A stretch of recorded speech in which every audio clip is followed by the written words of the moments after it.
Update naman tayo sa lagay ng panahon mula sa ating ka-weather. PNC resident meteorologist Benison Estareja. Benison. Willard, naging bagyo na ang low pressure area sa West Philippine Sea at nakapasok na rin po ng Philippine Area of Responsibility kaninang madaling araw. Dahil dyan, binigyan ito ng pag-asa ng local name na Esther, ang unang bagyo ngayong Hunyo at panglima naman ngayong 2026. Huling namataan ng bagyong Esther, 255 kilometers hilaga ng Itbayat, Batanes at may taglay na hangin na 45 kilometers per hour, kumikilos naman east and northeast sa bilis na 15 kilometers per hour. Base po sa latest track ng pag-asa, kikilos ang bagyong Esther sa eastern coast of Taiwan ngayong gabi at lalabas na agad ng PAR patungong East China Sea Sabado ng madaling araw. Ka-weather, tangi Batanes lang po ang apektado ng bagyong Esther at yung mga pag-ulan sa Luzon simula ngayong araw hanggang sa weekend ay dulot po ng hanging habagat. Sa weather forecast ng pag-asa ngayong weekend, sa Luzon, pinakamaulan pa rin ngayong Sabado. Dito po sa may western sections, kabilang ng Ilocos Region, dito rin po sa may Apayao, Abra, Benguet, Zambales, Bataan at mga nearby areas pa. Kaya't manatili pong alerto sa posibleng pagbaha at pagbuho ng lupa.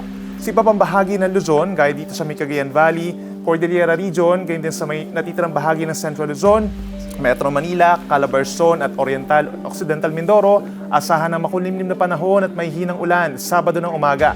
Subalit posibleng magkaroon din ng mga thunderstorms o bigla ang buhos ng ulan pagsapit ng hapon at gabi.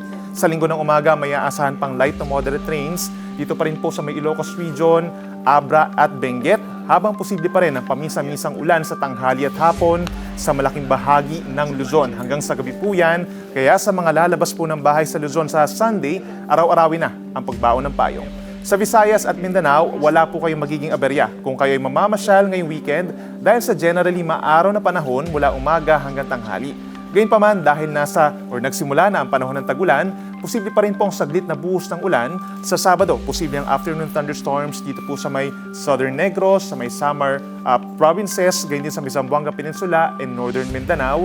At pagsapit po ng linggo, may saglit na thunderstorms din sa malaking bahagi pa ng Western Visayas, Negros Island Region, Zamboanga Peninsula, Northern Mindanao at Soc-Sargen. Kaya ka-weather, mainam din po kung meron kayong payong bilang pananggas sa init at ulan.